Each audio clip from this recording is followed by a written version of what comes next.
알면 할수록 좋다. 놀고 먹으면서도 뒷절이고 싶은 욕심쟁이 당신을 위한 잡식 채널 지지익선 지금 시작합니다. 안녕. 안녕. 제 전에 다시 해야 돼요. 왜요? 얘 지금 핸드폰 보고 나 있었거든. 댓글 보고 있었어. 아예 넉넉고 있었어. 이것도 재밌는 그래서 거예요. 안돼 그래서 미안해. 시작부터 까야겠다. 이 안 돼, 안 생각을 돼. 나 했었는데. 전혀 생각 못했는데. 알면 할수록 좋다. 놀고 먹으면서도 뒷절이고 싶은 욕심쟁이 당신을 위한 잡식 채널 지지익선 지금 시작합니다. 안녕. 안녕. 오늘 안녕해요. 아이고 깜짝이야. 인싸예요. 김범래입니다. 무슨 얘기 하려고 그랬는지 까먹었죠? 아, 이게 오프닝을 이렇게. 오프닝이 오프닝 망했어. 할 얘기 있었어요? 뭔가 생각한 게 있었는데 완전 까먹었는데 어쨌든 오늘도 댓글과 후원 먼저 읽고 시작을 해보면, 후원을 먼저 좀 읽어드리면 저희가 계좌로 후원을 받고 있는데, 장문성님께서 1681원, 보라고마님께서 5,000원, 나래님께서 5만원을 후원을 해주셨습니다. 나래님이 저는 저번에 한번 많이 보내주고 나서 전 그게 끝난 건 줄 알았는데 계속 지속되는 거. 이렇게 많은 후원을 해주셔서 전 좀 장비 욕심이 아. 알죠? 두 분은 알잖아. 그치. 두 분은 알잖아. 장비 욕심이 좀 있어서 좀 더 장비를 사보고 싶다는 생각도 있는데 그거는 우리가 장비를 사고 나서도 밥을 먹을 수 있을 때 생각을 해보자. 네. 아니면 아니, 좀 장비 전에 범례니 눈썹 문신 해주고. 그래. 그 댓글 읽어보면 댓글 얘기를 댓글 해야겠다. 읽어보면 댓글에 제 외모에 대한 얼평을 받았는데 얼평이라고 하나 이거? 아니, 뭐 얼평은 아니지만 맞지 않아? 뭐 관심이지 관심. 관심? 아니 얼평은 뭐 범례니 생긴 게 이렇네요. 이게 평까지 이거는 해보시면 아니 그게 그건가? 근데 내가 댓글 읽어봐. 댓글 읽어봐. 아니, 내가 좋게 받아들였기 때문에 댓글 읽어보세요. 이런 말 하면 실례인 줄 알지만 이런 댓글을 쓰는 자신이 좀 창피하고 그렇지만 범례님 눈썹 문신 한번 해보세요. 이렇게 하는데 근데 전혀 뭐 상처받지 않았고, 제가 눈썹이 옅은 게 그냥 나라는 인간의 특징이기 때문에 이 얘기를 학생 때부터 들었어요. 눈썹이 옅다, 눈썹이 없다. 그러니까 눈썹 문신을 해볼 만도 했네요. 그러게. 살면서. 근데 약간 이 모습 그대로 그냥 사는 거에 대해서 별로 거부감이 없었고 자존감이 대단하네요. 이마가 넓은 편이어가지고 깐머리를 잘 안 해서 사실 눈썹이 그렇게 막 전면에 내세울 만한 요소가 아니었어서. 그치. 보통 앞머리가 살짝 있으니까. 사람 얼굴을 그만 봐. 이러고 보네. 동물원이야. 한 번쯤은 근데 해도 방송을 하니까 이제는. 그치, 그치. 왜냐면 원래 방송하면은 방송인들 다 관리를 하잖아요. 다음 댓글입니다. 채널을 오늘 처음 보는데 30분 중에 3분의 1이 오프닝이다. 게다가 내용을 얘기하는 와중에 자꾸 다른 얘기에서 끊어먹는다. 집중이 전혀 안 된다. 지지익선이라면서 아무 생각 없는 다다이즘 같다. 다다이즘이 근데 그 다다이즘이 맞아? 다다이즘은 다른 거 아니야? 그 아예 미술 다른- 사조 중에 하나 아니야? 다다이즘은? 그런 느낌이 음. 나요. 어쨌든 이 댓글에 주어나 목적어는 없는데 이게 내 얘기라는 걸 난 알아버렸어.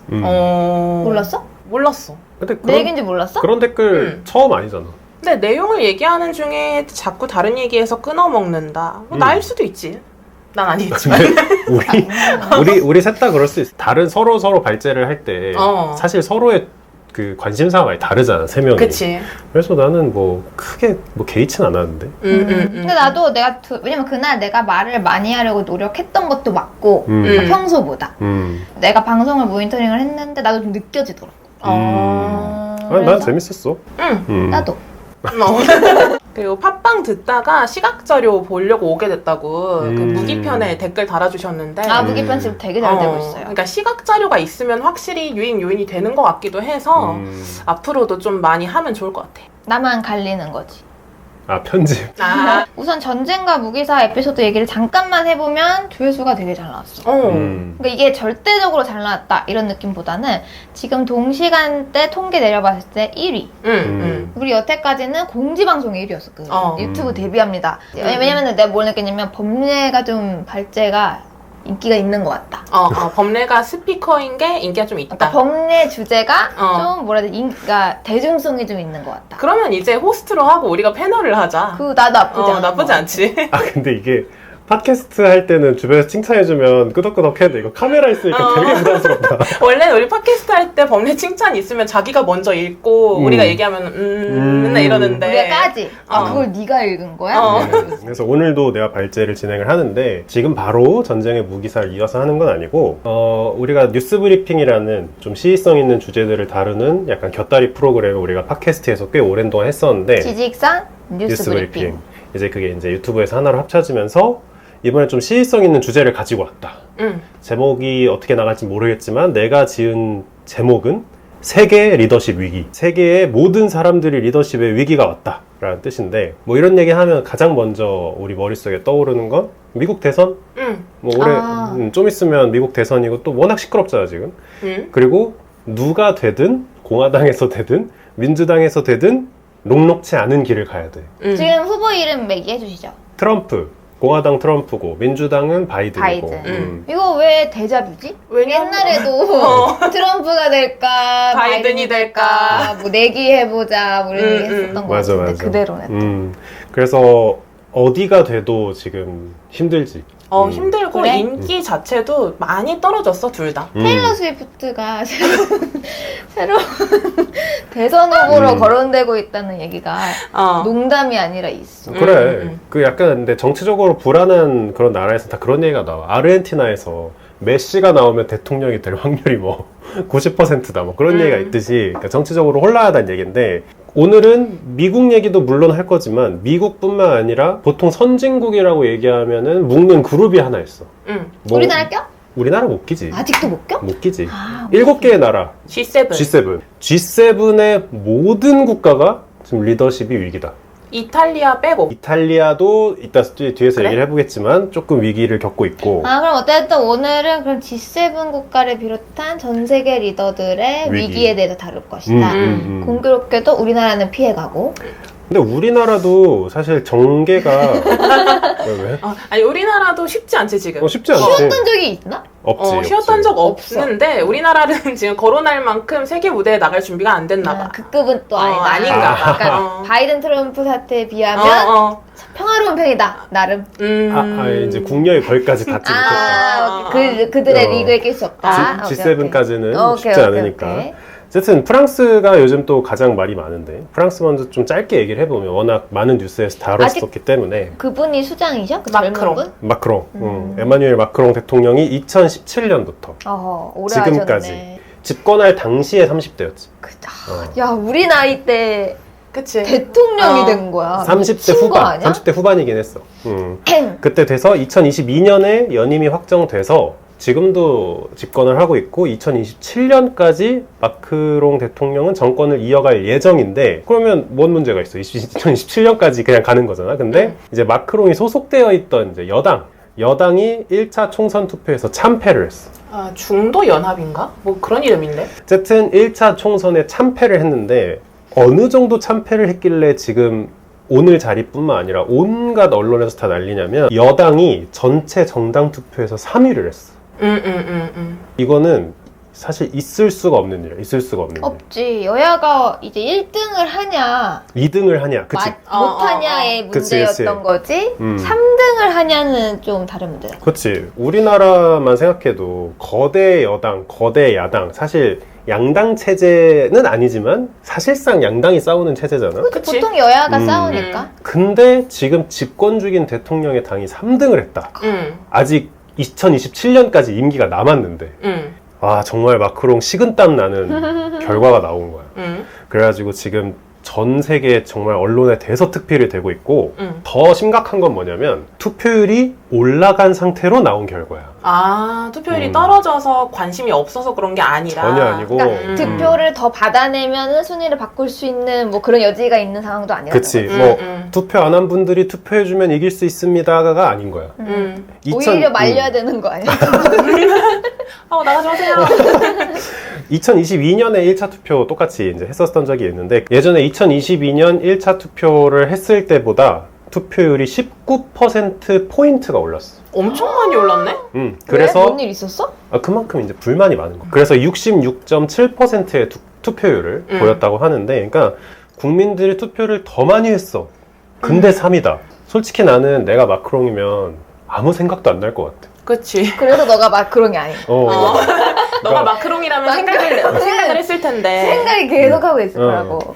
그리고 뭐 나라마다 좀 차이가 있지만 지금까지의 유럽의 분위기는 조금 진보 계열.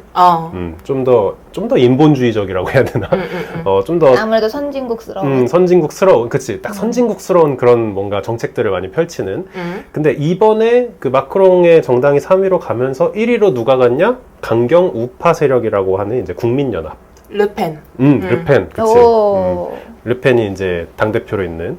거기가 이제 1위를 차지하면서 프랑스라는 나라의 정치 지도가 바뀐 거야. 근데 이게 바뀌어서, 정권이 교체됐나요? 수준이 아니고, 그냥 180도 돌아선 거지. 마크롱이 처음 집권을 할 때라고 보면 완전히 180도 돌아선 거고, 옆 나라인 독일 숄츠 총리, 항상 좋은 일로는 뵙는 적이 없는 분인데 숄츠 총리가 소속된 사회민주당도 지난 6월에 실시된 유럽 의회 선거에서 참패를 해. 제1야당인 뭐 기독민주당한테 졌다. 아까처럼 뭐 거대 여당, 거대 야당 뭐 있는데 거기서 졌다. 그것뿐만이 아니고 정말 강경 우파 정당인 독일을 위한 대안이라는 당이 있어. 거기에서도 뒤졌어. 여기도 3위가 된 거야. 아이고.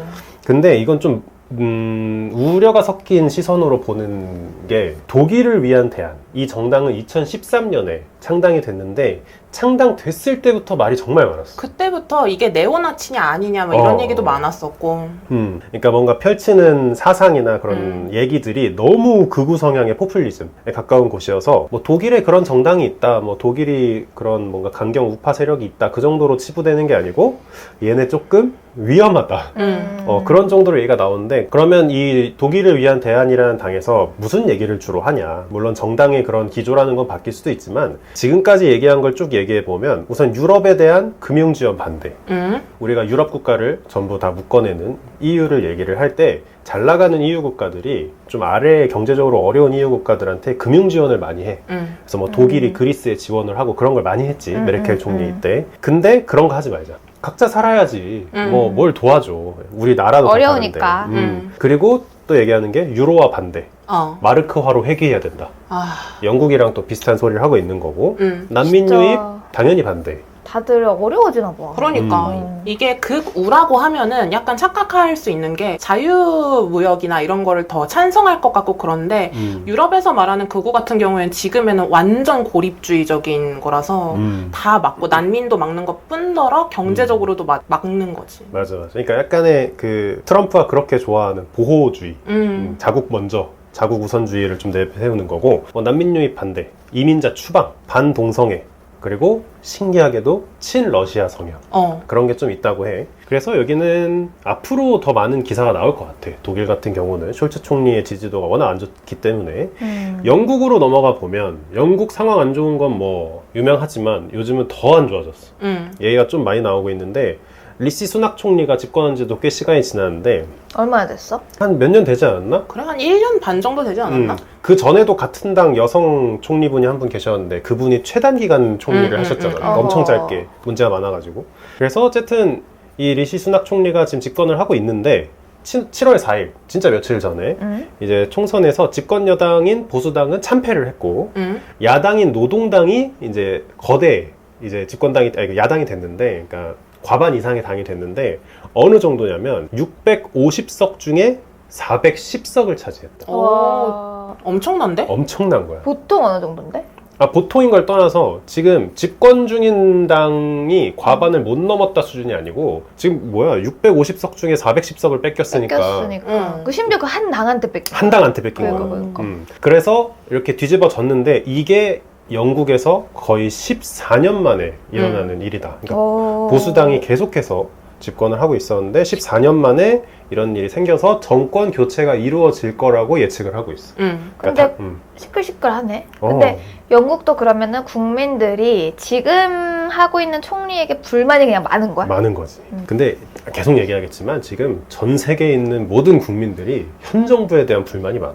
그럼 그 정도면 사실은 현 정부들이 문제가 있다라기보다는 지금이 너무 살기 어려우니 지금 집권하고 있는 정부를 탓하는 그런 모습일까? 그치. 그것도 있겠지. 뒤에서 좀 그 이유를 좀 찾아볼 건데 좀 더 이어서 빨리빨리 넘어가 보면 캐나다 저스틴 트루도 총리가 지금 집권을 하고 있는데 집권 여당인 자유당이 30년 만에 여긴 30년 만이야. 하원 선거에서 참패. 그것도 토론토에서. 자유당은 1997년 이후로 한 번도 토론토에서 지역구를 내준 적이 없어. 우리나라로 따지면 그치, 약간 지역색이 있는. 지역에 그치. 전남 쪽에서 어떻게 되지? 뭐 국민의힘 후보가 뭐 입선을 한다든지 뭐 반대로 그렇게 된다든지 뭐 어, 그런 어, 건데 그런 거. 이번에 보수당에 참패를 했고 정당 여론조사를 해도 지금 밀리는 것으로 관측이 되고 있어서 여기도 좀 간당간당하다는 얘기가 있고 이탈리아 좀 조용하다고 얘기를 했는데 이탈리아는 이런 사건을 이미 겪었어. 2022년에. 매를 먼저 맞았군요. 이미 2022년에 거대한 정권 교체가 이루어졌고 극우 세력이 집권을 했어. 지금 얼굴이 뭐 사진이 지금 나올지 현재? 모르겠는데 현재 그 여성 총리분, 즉 이탈리아 최초의 여성 총리분일 거야. 근데 극우야? 극우야. 완전 극우야. 근데 극우 세력이 집권한 게, 난 이 기사가 진짜 웃겼는데, 1922년 베니토 무솔리니가 무솔리니? 총리에 취임한 이후 100년 만에. 처음이래? 근데 진짜 100년이야. 1922년에 무솔리니가 취임을 하고. 대박이다. 2022년에 지금 극우 여성 총리가 취임이 된 거잖아. 100년 만에 정권이 극우로 바뀐 거야. 그러니까 최초의 여성인데 극우 100년 만에. 조르자 멜론이라고 하는데 당시 총선에서 이제 우파 연합이 이제 상원에서 200석 중에 115석 과반 이상, 하원 400석 중에 237석 과반 이상 싹쓸이 차지를 했고 압승을 했고 똑같이 반이민, 반난민, 반동성애, 반유럽 통합 사상을 기조로 극우 정부를 지금 계속 유지를 하고 있어. 그래서 오히려 지금 이 이탈리아는 2년 전에 이미 그런 사건을 맞이하고 지금 온고잉 중인 건데 유럽의 다른 지역들도 비슷하게 가고 있는 거야. 그리고 G7에 아직 한 국가가 남았어. 유일한 아시아 국가. 일본. 분하다. 그 자리를 우리가 언제 똑같이 거야. 그치. 그래서 일본의 기시다 총리. 일본의 기시다 총리는 사실 지금 난 너무 신기한 상태라고 생각이 드는데. 언제 바뀌었지? 한 2년 되지 않나, 여기도? 2, 3년 된 것 같은데? 스가 총리 뒤에 이어서 했으니까. 아베 아니었어? 아베는 되게 예전에 했었고. 나 아직도 아베. 한참 전. 기시다 총리의 지금 국민 지지율이 다 여론조사겠지만 10%대. 난 20%대 보고 엄청 떨어졌네 했는데. 근데 이제 10%대라는 게 이제 10 몇 %란 뜻이지. 그게 17%일 수도 있고 뭐 15%일 수도 있지만, 근데 지지율이 10%라는 게 그러니까 일국의 지도자잖아. 말이 안 되지. 근데 지지율이 10 몇으로 시작한다는 게 쉽지 않지. 어디서 개그맨 나가도 그거보단 높겠다. 근데 우리나라도 그런 거 투표하면은 생각보다 안 높지 않아? 그래도 국정 지지율 이런 조사를 하잖아. 그래도 내가 보기에는 10%는 안 나오지. 그치. 아무리 낮아도 30%, 40%? 그치. 근데 보통 이렇게 나왔던 것 같아. 막 60, 70으로는 잘 안 가는 것 같고. 60, 70 보통 정권 초기에 60, 70 하다가 이제 뭐 다 그런 거긴 한데, 근데 일국의 지도자가 지지율이 10%라는 것도 말도 안 되지만 사실 일본의 정치적 특성상 뭐라고 할까, 이 기시다 총리가 내려온다고 해서 다른 당의 사람이 총리가 될 수 있느냐, 그건 어렵다고 얘기를 해. 왜냐면 일본에는 자민당이라고 하는 굉장히 거대한 당이 사실상 일당 체제처럼 유지되고 있어. 그치. 그 아베가 있던 그 당이 그치, 계속 그치. 내려오고 있는 거잖아. 우리가 아는 대부분의 총리는 자민당이야. 그래서 총리가 바뀌지 않을까? 10%? 기시다가 10%? 말이 되나? 바뀌어봤자 다시 자민당에서 총리가 되지 않을까라고 생각을 하는 거고. 그러면 바뀐 적이 없어서 그렇게 얘기하는 거야? 아니면 시스템이 그게 안 되는 거야? 그러니까 지지율에서도 좀 차이가 있고, 우선 일본은 몇 가지 문제가 있는데 국민들이 정치에 정말 관심이 없어. 그래. 정말 관심이 없어서 그렇게 막 시위를 하거나 그런 모습도 일본에선 거의 찾아보기 어렵지. 데모를 잘 안 해, 일본은. 그리고 자민당이 아닌 총리가 있었던 적이 근래에 딱 한 번 있었어. 언제? 후쿠시마 원전이 터졌을 때. 그 정도 사건 터져야 이제 뒤집히나 마냥 하는 거야? 그렇게 생각하는데 그게 아니고, 터졌을 때 다른 당이 총리를 하고 있었고 수습을 제대로 못했기도 했고 너무 큰 문제가 터졌잖아. 내가 알기로 2년 못 채우고 내려왔을걸? 이 정도면 일부러 자민당에서 어쨌든 그래서 다른 당으로 바뀌기는 쉽지 않겠다라는 얘기는 나오지만 어쨌든 총리는 바뀌지 않을까? 그런 얘기를 하는 거고. 그래서 뭐 일본의 차기 총리가 누가 될 것이냐 어쩌고 저쩌고 막 후보 4명 나와가지고 막 각자의 성향이 어떤지, 한국에 대해서 어떻게 생각하는지 막 그런 얘기가 좀 나오긴 하는데, 어쨌든 이렇게 모든 선진국들의 리더십이 위기를 맞이하고 있어. 다시 돌아와서 미국 얘기를 해보면 지금 미국은 바이든 때문에 더 시끄럽지. 난리도 아니야 난리도 지금. 아니지 지금. 유튜브에 바이든 영상 쫙 깔렸는데 우리만 얘기 안 하고 있어서 너무 초조한 거야. 그래서 저번 달 말쯤에 대선 토론을 했는데 이게 바이든이 가장 약점으로 꼽히는 게 나이잖아. 그러니까. 근데 그게 너무 여실하게 드러나 버린 거지. 그러니까 말을 하다가 그냥 멈추는 케이스도 많았고, 아이고. 그러니까 예를 들면 뭐 이런 거야. 뭐 부자 감세 정책 이야기를 막 하고 있었어. 트럼프랑 갑론을박하고 있고, 트럼프가 부자 감세를 너무 많이 해놨다. 그래서 우리가 지금 세원이 없다. 뭐 이런 얘기를 뭐 이러쿵저러쿵 하다가 보통은 빌리언웨어, 억만장자라고 이야기를 하잖아. 근데 조만장자, 트릴리네어라고 얘기를 하기 시작한 거야. 그때부터 꼬인 거야. 왜냐면 트릴리네어라는 이야기는 단어는 아예 안 쓰이거든. 안 쓰이는 단어를 바이든이 말을 한 것부터 스텝이 꼬이기 시작을 했는데 거기서 이야기하다가 갑자기 고장난 것처럼 말을 딱 끊더니 We finally beat Medicare 이렇게 이야기를 해. 갑자기? 그러니까 메디케어를 우리가 이겼다. 끝장내줬다. 이 얘기를 하는데 메디케어라는 거는 미국에서 공화당도 그렇고 민주당도 그렇고 되게 중요하게 생각하는 복지 정책이거든. 그러니까 그냥 앞뒤가 말이 안 맞는 말을 그냥 해버린 거야. 의 말을 약간의 어디 아픈가? 할 정도의 말이 탁 튀어나왔다는 거지. 맥락상 맞지 않는 말을 갑자기 툭 튀어나오게 한다든지 아니면은 뭐 임신 중절에 대해서 이야기를 막 하고 있었어. 이게 트럼프 정부의 좀 약점이야, 이거는. 이거는 공격받을 수 있는 상황이기 때문에 거기서도 또 막 이야기하고 있는 상황에서 갑자기 어떤 젊은 여성이 이주자 때문에, 이민자 때문에 죽었다, 살해당했다. 그 미국인 여성이. 미국인 젊은 여성이 살해당했다라는 이야기를 바이든이 한 거야. 그 갑자기? 맥락에서. 근데 말이 안 되는 거야. 그러니까 거기서 나올 이야기는 트럼프 정부 중절에 때문에 대한. 임신 중절에 대한 선택권을 갖지 못하는 여성들의 이야기를 한다든지 그 여성들의 건강에 대한 이야기를 해야 되는데 갑자기 이 아젠다를 꺼내놓은 거야. 근데 맥락은 이래. 사실은 그 여성이 죽었을 때 트럼프가 장례식에 갔었대. 그러면은 너는 그렇게 한 명의 여성이 목숨을 잃는 것도 그렇게 중요하게 생각해서 조문도 갈 정도면서 왜 그 낙태할 권리를 가진 여성들이 건강 문제로 그 선택을 해야 되는데 그것 때문에 죽을 수도 있는데 그런 생명에 대해서는 생각을 안 하냐. 이 얘기를 하고 싶었던 것 같아. 근데 그냥 얘기하다가 갑자기 이 문장이 나온 거야. 그러면 트럼프가 그치. 그거 정말 문제야.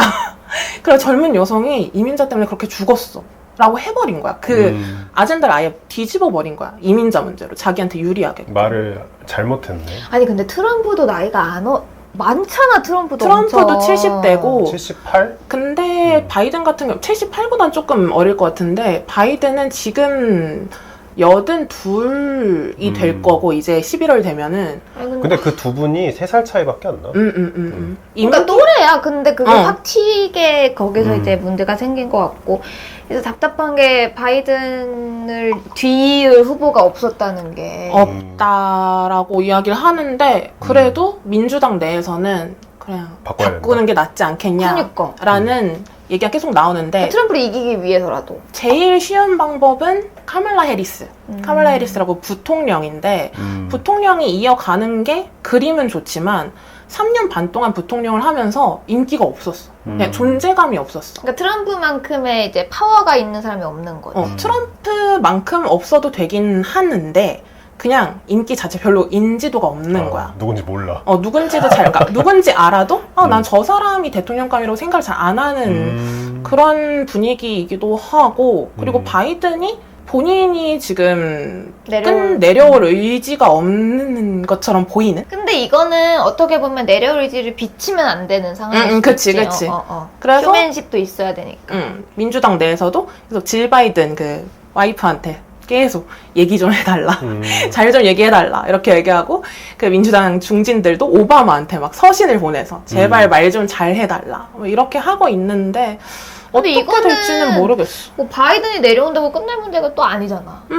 바이든이 아닌 사람이 나오더라도 그러니까 누가 있어야 되는 거지. 트럼프랑 비벼볼 수 있는 사람을 찾아야 되는 거지. 그래서 바이든도 느끼기에 이 친구라면 나보다 낫겠다. 뭐 이런 게 있어야 되는데. 나는 그걸 봤어. 그 토론 끝나고 봤어? 토론 끝난 영상이 이제 미국에 돌아다녔는데 밈으로 해가지고 바이든이 그러니까 트럼프는 걸어 나가봐. 밖으로. 바이든이 한 발자국 한 발자국 그러니까 진짜 부축 받고 미안한 내려와. 말이지만 정말 유령처럼. 부축받고 내려와. 그래서 지금으로서는 바이든이 스스로 사퇴를 하는 게 큰 그림으로 봤을 때 좋고, 왜냐면은 지금 후보가 완전 확정된 건 아니고 8월에 전당대회가 있어. 맞아. 거기서 공식 후보로 추대를 해주는 거란 말이야. 그러면 그 전에 바이든이 사퇴를 하면은 그 전당대회 자체를 원샷 경선처럼 쓸 수 있는 거야. 그 자리가 경선 자리가 되는 거고, 후보가 아예 없는 건 또 아니야.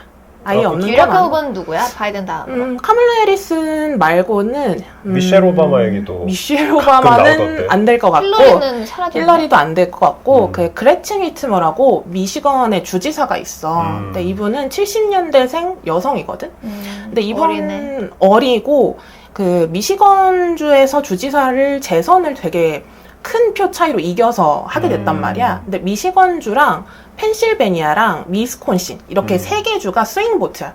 여기서 표를 좀 많이 가져가게 되면 대통령이 될 확률이 되게 높은데, 미시건주에서 주지사에 있으면서 인기가 많은 후보가 있다 보니까 이분이 나가면은 그래도 좀 비벼볼 수 있지 않나. 그럴 수 있지 않을까 이런 이야기도 있고. 차라리 테일러 스위프트는 유명한 이제 그쪽 지지자잖아. 그치. 그쪽으로. 그런 소문이 있어. 테일러 스위프트가 조 바이든이 보낸 무슨 맞아, 그런 맞아. 특수 그럴 요원이다. 수도 뭐 있다. 그런 이야기도 있을 왜냐면 정도지. 좀 미국은 연예인들도 이제 당당하게 다 그치, 얘기하고 그치. 하니까. 근데 아니, 말이 안 되는 거고. 그리고 펜실베니아 주지사도 있어. 유대인인데 조시 샤피로라는 사람이 있는데, 이 사람이 부통령으로 나가고 펜실베니아에서 인기가 많으니까, 그러니까 스윙보트 2개니까 미시건에서 주지사를 하고 있는 그레첸 위트머가 대통령으로 하고 그리고 펜실베니아에서 주지사를 하고 있는 샤피로가 부통령. 이렇게 두 명이 페어로 나가면은 그래도 좀 승산이 있지 있다. 않을까. 근데 지금 트럼프 지지율이 어때? 지금 뭐 지지율은 아직 조사가 나온 게 없지만, 우선 이번 1차 대선 토론이라고 해야 되나? 거기서는 트럼프가 잘했다가 60 몇 %? 트럼프가 60%, 바이든이 20%, 뭐 나머지는 알 수 없음 이런 건데, 근데 TV 토론이라는 게 지금까지 전통적으로 영향을 준 적이 거의 없대. 왜냐면 TV 토론을 보는 사람들은 정치적인 성향이 굉장히 높은 사람들인데, 이미 생각이 있는 사람들이 보니까. 이미 생각이 있는 사람들이 TV 토론을 보면서 내가 응원하는 후보가 저렇다라고 해서 내 의견을 바꾸진 않는다는 거야. 근데 뭐 우리가 지금 바이든 쪽이 스토리가 많으니까 바이든 얘기를 많이 하고 있지만, 이미 증권가에서는 트럼프가 이긴다라고 거의 보고 있어. 이미 그 국채물 시장이 이미 변경되고 있고, 트럼프가 되니까 어떻게 될까 하면서 이제 금리가 벌써 바뀌고 있어서, 물론 모르지. 그러니까 바이든이 이 레이스를 완주한다라는 가정하에 이제 움직이고 있는 건데, 뭐 중간에 어떤 일이 있을지 모르겠지만, 그래서 좀 정리를 해보면 왜 이렇게 모든 선진국들이 리더십 위기에 봉착했는가를 생각해보면, 아까 안내가 잠깐 얘기한 게 맞을 수도 있어. 지금 살기가 너무 팍팍한 거야. 그러니까 이런 표현을 쓰더라고. 가장 유력한 의견 중에 하나로, 국민들은 더 이상 착한 척하는 것에 염증을 느끼고 있다. 그치. 착한 척이라는 게 뭐야? 난민들 인도적으로 수용하고, 뭐 기후 변화에 이렇게 인도적으로 대응하고, 좀 범정부적으로 친환경적인 거 하고. 그리고 다양성, 우리의 전통적 가치관과 맞지 않지만 새롭게 태어나는 그런 사상이나 생각에 대해서 수용하고, 다민족과 다인종을 뭐 이해하고, 이런 게 다 이 착한 척이라고 생각이 들고 이제 염증이 느껴진다는 게 가장 중론이긴 한데, 왜냐하면 그 모든 것들은 다 어느 정도 노력이 필요해. 개개인과 사회의 노력이 필요하고, 여유가 있을 때 되는 거야. 그런 게. 그리고 노력이면 그나마 다행이지만 희생이 필요할 수도 있어. 그치. 왜냐면 난민들이 정말 많이 들어오는 유럽 같은 경우에는 우선 치안이 포기되고 있지. 좀 스웨덴이나 얘기 많이 나오는 거 보면 독일이나 범죄율 같은 것도 많이 나오고 있고, 그들이 막 집성촌을 형성해가지고 막 아예 우범지대가 되는 곳들도 있고, 그래서 어느 정도 개개인이 희생해야 되는 부분이 생겨. 노동력 경쟁도 해야 되지, 사실. 그렇게 난민이 막 엄청나게 많이 들어오기 시작하면. 근데 이미 유럽이나 뭐 선진국에 살고 있던 사람이 등 따시고 배 따신 상태였으면 좀 포용력이 생길 텐데, 그렇지 않다라는 거. 우크라이나 러시아 전쟁이 내가 보기엔 시작인 것 같아. 거기서부터 우크라이나가 옛날부터 유럽의 빵 공장이라고 별명이 붙을 정도로 정말 그 농업 수출량이 엄청난 곳이었는데 거의 막혔지. 중국이랑 미국이랑 싸우면서 뭐 무역 관계 다 개판 났지. 이래저래 어쩌고 하면서 이제 사람들이 더 이상 착한 척은 못하겠다. 우선 나부터 살아야겠다. 그러면 기존까지 착한 척을 하던 사람이 누구야? 지금 정부들이야, 다. 물론 성향의 차이는 있겠지만 어느 정도 그 전 세계적인 흐름에 어느 정도 동조하고 있던 사람들이란 말이야. 난 그 흐름이 잘못됐다고 보지 않는데 이제 와서 보니까 안 좋게 보이는 거지. 내가 지금 당장 너무 힘드니까. 그래서 옛날부터 정치권에서는 유명한 말로 세상이 혼란스러울수록 스트롱맨이 집권을 한다 라는 말이 이제 불문율 아닌 불문율처럼 얘가 나오고 있는데 그 시작을 보여줬던 건 난 트럼프라고 생각해. 물론 옛날부터 항상 통용되던 말이지만 미국이 첫 스타트를 끊지 않았나? 트럼프 대통령 된 날을 난 아직도 잊을 수 없어. 이게 그때 되네? 방송하고 있었고 그때도 스트롱맨에 대해서 우리가 얘기했었지. 반대의 얘기도 했었고 방금 얘기했던 말이 미국에서 딱 나왔던 말이 이제 미국이 국제경찰 노릇을 그만하겠다고 선언한 모습이다라고 그치. 했었지. 미국이 엄청난 선진국가로서 뭐 막말로 우리나라도 지켜줄러 하고 군대 보내가지고 뭐 그런 것들을 걔네가 무슨 의무감이 여태 해왔냐는 거지. 이제 자기들이 힘들어지니까. 사실 돈 내놔 라고 해도 할 말 없잖아. 그치 그치. 우리가 지켜줄게 대신 너네 뭐 얼마씩 받쳐 해도 전혀 자본주의 논리에서 이상한 게 없는 그치. 상황에서 그렇게 해오고 있다가 사실 미국도 많이 뭐 힘들어진 거지. 사실은 뭐 이 사태를 그들의 입장에서는 그래 힘들겠다 하고 끝낼 일은 또 아니잖아. 우리가 국제화 사회에 살고 있고 사실 우리는 어떻게 보면 G7에도 못 들어가고 아직은 성장해야 하는 국가의 입장에서 이 모습이 사실 달가울 수는 없는 거야. 왜냐면 우리한테 좋은 건 아니거든. 뭐 그런 느낌이 드나요? 그렇기도 하고 지금 우리가 미국 포함해서 7개국 얘기를 들었잖아. 우리나라라고 다르겠어? 우리는 곧 따라가겠지. 우리나라도 지금 리더십 위기에 대한 얘기가 분명히 나올 거고 그게 어느 정권이든 비슷한 얘기가 나올 거고 그리고 점점 내가 보기엔 살긴 점점 팍팍해질 것 같거든. 지금 우리가 풍요의 시대와 그 포용의 시대를 피크를 찍고 지나가고 있는 것 같단 말이야. 그래서 앞으로 어떻게 될지 모르겠지만 이런 리더십의 혼란은 계속 올 것 같다라고 정리를 하면서 오늘 마무리하겠습니다. 안녕!